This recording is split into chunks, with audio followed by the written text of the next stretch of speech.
On Thursday, April 22, 1971, hundreds of Vietnam veterans gathered at the Senate to protest the war and present their case to the Senate Committee on Foreign Relations.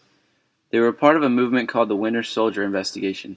It was a 3-day event that tried to publicize the crimes that took place in Vietnam and also try to bring the war to an end. The largest sponsor was the VVAW. The VVAW challenged the morality and conduct of the war by showing the direct relationship between military policies and war crimes in Vietnam. The war was still going on at this time, was a very controversial issue. Among all the veterans at the Senate, the keynote speaker was John Kerry. John Kerry was born December 11, 1943 in Aurora, Colorado. John Kerry was drafted and then served in the Vietnam War for a year. After his service, he joined the movement to end the war because of the experience he had overseas. Later in his life, he became a U.S. Senator. He also ran for president but lost to George W. Bush, but is currently the U.S. Secretary of State. During the Winter Soldier Investigation, John Kerry addressed the Senate with a 17-minute speech protesting the Vietnam War. His goal with giving this speech was to raise awareness to the crimes being committed in Vietnam and also to hopefully save thousands of American lives by ending the war completely. John Kerry played an enormous role in the Vietnam War protests.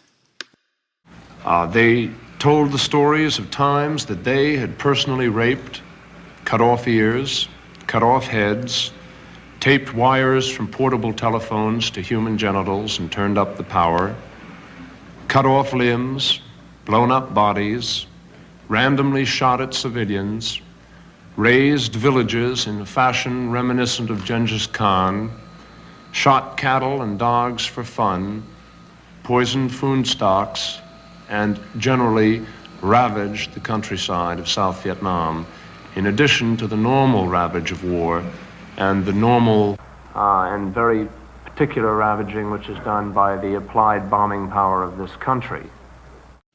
This particular paragraph really emphasizes the horror that soldiers and civilians experienced in Vietnam. John Kerry used these examples to strike emotion with his audience and bring on feelings of fear and sympathy. We found that most people didn't even know the difference between communism and democracy. They only wanted to work in rice paddies, without helicopters strafing them, and bombs with napalm burning their villages and tearing their country apart. When John Kerry said this, he basically proved the whole war to be pointless. He used a logical argument and stated that the Vietnamese didn't want or need our help. They just wanted to be left alone, which makes America look like the bad guy. Each day, to facilitate the process by which the United States washes her hands of Vietnam, someone has to give up his life, so that the United States doesn't have to admit something that the entire world already knows, so that we can't say that we've made a mistake. Someone has to die so that President Nixon won't be, and these are his words, the first president to lose a war. It is agreed that this is the most powerful section of the speech. John Kerry actually calls out the president by quoting him and basically says that Nixon allows the killing of soldiers just so he can keep up his reputation and title. This is a very powerful statement, especially in the Senate. It sparks emotion and causes the audience to think. At any time that an actual threat is posed to this country or to security and freedom, I'll be one of the first people to pick up a gun and defend it. But right now we are reacting with paranoia to this question of peace and the people taking over the world.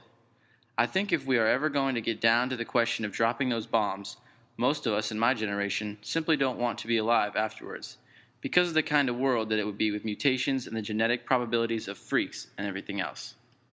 In one of the last paragraphs of the speech, John Kerry gives us a sense of the kind of person he is.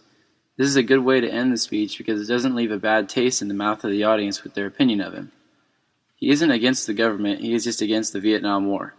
He also gives logical points on the use of bombings and napalm strikes and how they can pose threats to our health and the health of the future generations. Using the term mutations and freaks is very scary for people and is a good way to use fear and emotion in his favor. John Kerry played a big part in the Vietnam protests and still plays a huge part in the actions of the government. He is an important part of the history and the future of America.